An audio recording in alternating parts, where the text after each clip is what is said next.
Hello, here from Canberra, the capital town in Australia, just to show you that there is a place in the world where there is no snow and ice, and it's not quite as cold as Chicagoland. My name is Jens Mueller, and I will be working with you on our Global Management Course 647, a course that has run at NIU in the MBA program since 1987.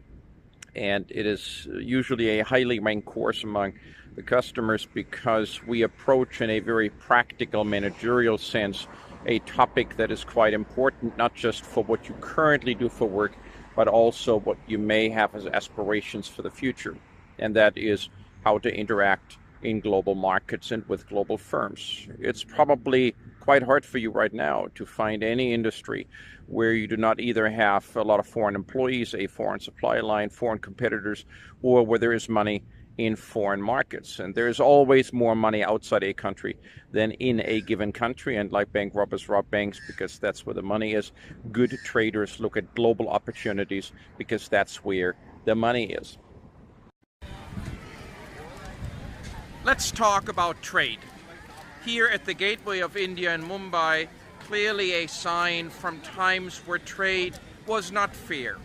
It was not something that was done for the benefit of the trading nations, but it was for the benefit of the one nation, the one that was the colonial overlord.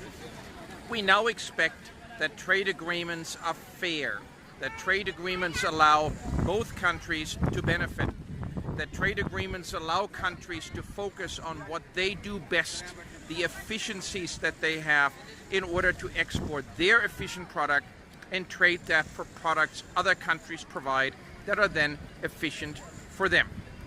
That means that you focus on industries where you have an advantage, you then use those industries, and you create an advantage in other countries who want to buy your product that is of high quality, well made, cheaply priced, efficiently produced.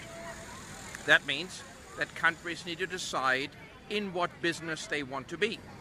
Do they want to be service countries, focusing on intellectual property that moves across borders, professional services?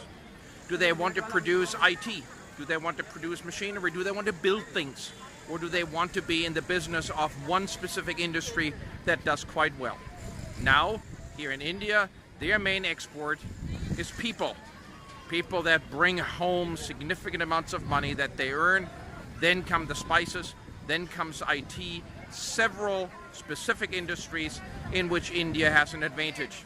Of course, trading only works if you then purchase from other countries in return goods that they make efficiently. So it does balance out. Trade agreements that are unilateral, trade agreements that are for the benefit of only one nation do not work.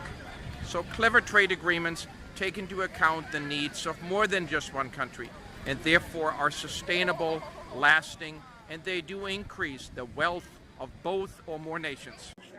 Whether you're in Kathmandu, Nepal, in Chicago, in New Zealand where I live, it is absolutely essential that we are good at global trade.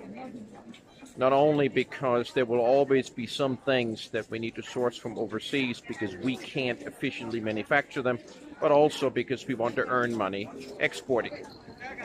If you export more than you import, you get fresh money coming into the country. If you export less than you import, then there is a giant sucking sound of money out of the country. You could argue that maybe it's better that we don't trade. We have high walls, bad word, high borders, that makes it hard for trade to pass through, and that way we don't have to worry about money flowing out. But when you look at the wealth of nations, you look at countries that do well, and you look at countries that don't do well. Those who don't trade don't do well. And there's a reason for that. If you primarily deal with yourself in your own country, you trade money back and forth with providers in your own country within your borders, you essentially turn the same money around several times. That means that at some point, once you deduct taxes, you will be poorer than before. If you export, you have something that you make of a sufficient quality and you are efficient at doing it, then you will earn money because the market outside a country is always bigger than the market inside a country. So it is important for us to reflect on and work through what it will take to be globally effective. What are the ingredients that make a firm successful overseas? There are some firms that brands that that come from overseas into the US and that are very well in demand, whether that is cars, whether that's electronics, whether that is luxury bags from French companies, whatever it is. For whatever reason, they are high in demand, they command a high price, and those companies earn money in the US. We have some US firms that export very well. They bring money back in. If you look at export of education, we have many foreign students that come to the U.S., number fewer now than a couple of years ago, for obvious reasons. But as we are generally inviting and we like to have people come in from outside the country, then we have people who come to the U.S., learn here, and leave money here. That's an export. So we will talk about the quality of relationships that are required in order to be good at importing and exporting. But we will need to talk about what it takes to trade well. Clearly, you need relationships with countries so that they open their markets and that you then have access to the markets. In return, they expect that you open your own markets. That, over time, results for many countries in somewhat of a balance. Even small countries like New Zealand and the South Pacific, nearest to 50 million penguins as a market, has a reasonably balanced trade balance. Other countries do not. Japan is an exporter, Germany is an exporter, China is an exporter, the US is an exporter, but we import so much and we export so little in comparison that we are left poor at the end. And the question then arises, what we need to do in countries to have relationships with other countries that allow trade. When you came into your first destination here, you cracked open your blue passport at border control and they accepted that. They accepted your passport as a passport that allows you to enter the country because there is an agreement with the US. If you fall ill on your trip, if you need consular assistance because you get arrested for being drunken and disorderly and the other things that can happen, then there is a process for that the country and the US have agreed upon. We have repatriation of citizens. We have extradition agreements. We have the Hague Convention that does not allow for children to be moved out of a country while there are court proceedings. We have all sorts of agreements between countries. And based on those agreements, countries interact. That extends to trade as well.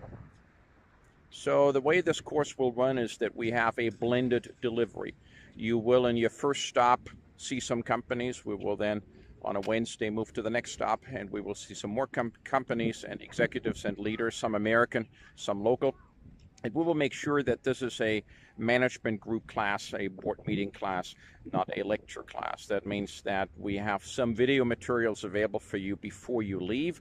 Those are reasonably fresh, a couple of years old, they're updated, and they give you a good foundation of some of the topics we will talk about. We will then meet in your first stop and your second stop, and we will make sure that there is time for some class time on the road so we can walk through some of the topics. And ultimately, I want you to understand that trade, global trade and relationships don't come automatically. They come from hard work, they come from being together, they come from respecting a country and therefore ultimately having the ability to open markets. The purpose here is that we want to get you to a level of competence that makes you competent, able, and successful in a market that clearly, for nearly all industries, now includes a global component. You couldn't operate the healthcare system in the US without having people coming in from outside the country to provide some of the staffing resource. We couldn't build many of the things we build if there wasn't a market in Europe and Asia where we can sell billions of dollars worth of goods and therefore have the resources to invent and to innovate. And for some of you, it might very well be that a career in Wheaton or a career in Naperville or a career in downtown Chicago is not the ultimate that you're aspiring to, but that you're looking at the opportunities of going overseas to then take advantage of expatriate opportunities there. This course is intended to create practical outcomes. It is not a research module. It is a management conversation, so this will be highly interactive, and we will go through a number of key issues, some of them quite contentious right now in politics especially, to make sure that we all understand what the requirements are for not just any trade, but successful trade.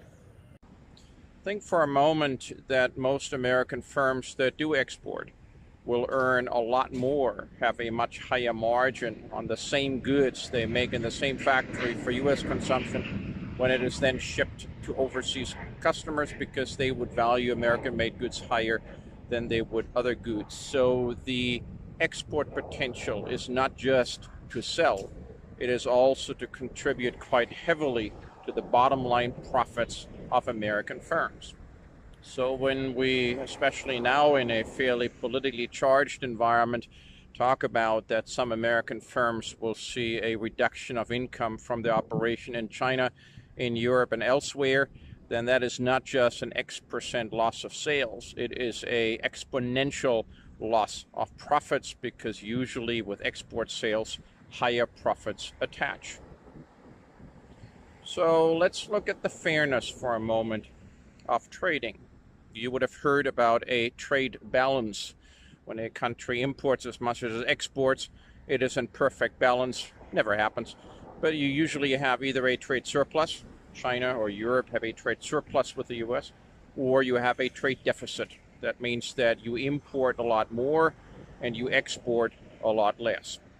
That means we have a giant sucking sound, the Ross Perot sucking sound from years ago, out of the US, with dollars being sent overseas to pay for the goods that we import, while a lot less dollars, fewer dollars, come back in to the US from the sale of our exports. Now, you can probably argue that from time to time we run a little over, and from time to time we have a little surplus. That's like your checking account at home. But the US for the last 20, 30 years has had a trade balance deficit, a significant deficit of between $30 and $50 billion, now wait, per month. That's essentially $500 billion plus per year.